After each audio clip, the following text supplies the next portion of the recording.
सलाम और शालोम आप सभी को आज की सुबह फिर से एक बार इस खूबसूरत दिन के लिए जो परमेश्वर ने हमें और आपको दिया है। आपको मालूम है 27वां बाब जब खत्म हो रहा है, हम कुछ दिनों से उन लोगों की बात कर रहे हैं जो सेवकाई में है, लीडरशिप में है और जो कार्यों में लगे रहते हैं, जो कभी थके नहीं पर अपनी भेड़ों की रक्षा में, प्रार्थना में, उनके जीवन को खूबसूरत बनाने में लगे रहते हैं। ऐसे लोगों के लिए, ऐसे जनों के लिए, चरवाहों के लिए खुदा का कलाम आज 27वें बाब की आखिरी आयत में भी कुछ कहता है, जिसको मैं आपके संग बांटना चाहूंगा। हम 2-3 दिन से इसी के ऊपर बात कर रहे हैं और बड़ी खूबसूरती के साथ खत्म हो रहा है। सुनिएगा क्या कहता है। और बकरियों का इतना दूध होगा कि तू अपने घराने समेत पेट भर के पिया करेगा। पुराने जमाने में भेड़ बकरियां बहुत बड़ा धन हुआ करती थी, बहुत बड़ी वेल्थ हुआ करती थी। लोगों की रहीसी भेड़ बकरियों की गिनती से नापी जाती थी। जो जितना बड़ा आदमी, उसके पास उतनी ही अधिक भेड़ और बकरियां हुआ करती थी। मैंने आपको गुजरे दिनों में बताया, ये भेड़ बकरियां लोगों को दर्शाती हैं, उन लोगों को जिनके ऊपर लोग कार्य कर रहे हैं, खुदा के खादिम जिनके लिए अपनी जिंदगियों को लगा देते हैं प्रार्थनाओं में, सेवकाइयों में। खुदा बाप ने एक खूबसूरत बात रखी यहां पे। उसने कहा, और बकरियों का इतना दूध होगा कि तू अपने घराने समेत पेट भर के पिया करेगा। घराने समेत, इसका मतलब खुदा बाप कह रहा है, जिनके लिए तुम कार्य कर रहे हो, जिनकी तुम रक्षा कर रहे हो, जिनके ऊपर तुमने अपनी जिंदगी को लगा दिया है, उनसे इतनी आशीष उपजेगी, उनसे इतनी बरकत उपजेगी, जिससे इस चरवाहे का पूरा घराना संतुष्ट होगा। कई बार आपने कभी सोचा, जो सेवक हमारे लिए अपनी जिंदगी को लगाते हैं, हमें बड़ा अच्छा लगता है कि हम बड़ी बड़ी जगहों पर हों, हमारे घर में ढेर सारे फाइनेंसेस हों, हमारे घर में ढेर सारी चीज़ें हों और हमारी सैलरी हर साल बढ़ती चली जाए, हमारा बिजनेस चौगुना तरक्की करता चला जाए। हम लोग सब ये चाहते हैं ना।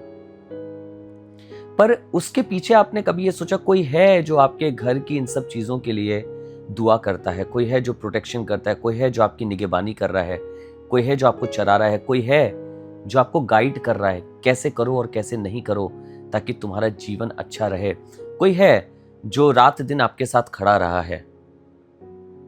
अगर मैं प्रॉस्पेरिटी चाहता हूं तो क्या मेरा चरवाहा जो मेरी अगुवाई कर रहा है, जो मेरी निगहबानी कर रहा है, क्या वो प्रॉस्पेरिटी का हकदार नहीं है? उसकी प्रॉस्पेरिटी कहां से आएगी? खुदावन की ओर से। खुदावन किनके द्वारा उसको प्रॉस्पर करेगा? मुझसे और आपसे, क्योंकि उनका तो पूरा जीवन मुझ में और आप में लग गया है। उनकी उन्नति, उनके घराने की जरूरतें ये मुझसे और आपसे पूरी होंगी। आगे लिखा है, और तेरी लौंडियों का भी जीवन निर्वाह होगा। मेडेंस जो काम करते हैं, लिखा है ना केवल चरवाहे का और उसके घराने का, लेकिन इन भेड़ों से, इन बकरियों से जिनमें उसने अपनी जिंदगी को लगाया, उससे उसके यहाँ काम करने वालों का जीवन भी निर्वाह होगा। खुदा बाप इतनी बरकत देगा। बरकत किसको देगा?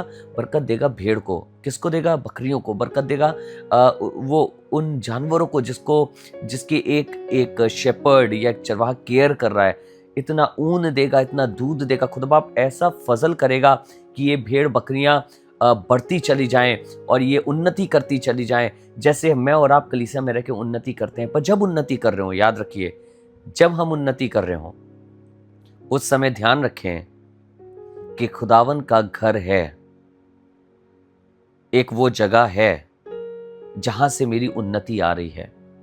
मुझे उसको स्मरण रखना है और याद रखना है। खुदा बाप आपको आशीष दे। आइए दुआ करें।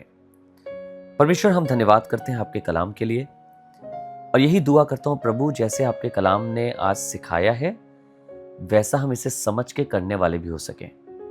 हमें विश्वास योग्य बना, फेथफुल बना, अपने चरवाहों के प्रति, अपने लीडर्स के प्रति, अपनी कलीसिया के प्रति, अपने चर्च के प्रति प्रभु हम विश्वास योग्य जन बनते रहें। जब हम फूलें फलें बढ़ते जाएं, हमारा काम बढ़ता जाए, हमारी नौकरियां बढ़ती जाए, बिजनेस बढ़ता जाए, हम प्रॉस्पेरिटी देखें, तो खुदावन आपके घर को याद रखें, आपके राज्य को याद रखें। हम भूल ना जाएं कि कहां से हमें बरकत मिली है, पर हम याद रखें कि हमारी बरकतों का सोता कहां पर है।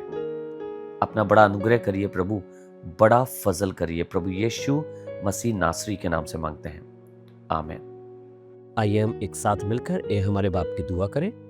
ए हमारे बाप, आप जो आसमान पर है, आपका नाम पाक माना जाए, आपकी बादशाहत आए, आपकी मर्जी जैसे आसमान में पूरी होती है वैसे ही जमीन पर भी हो। हमारी रोज की रोटी आज हमें बख्श दीजिए, जिस तरह हम अपने कसूरवारों को माफ करते हैं, हमारे कसूरों को माफ कर हमें आजमाइश में ना पड़ने दे, परंतु बुराई से बचा, क्योंकि बादशाहत, कुदरत और जलाल हमेशा आपका है। आमीन।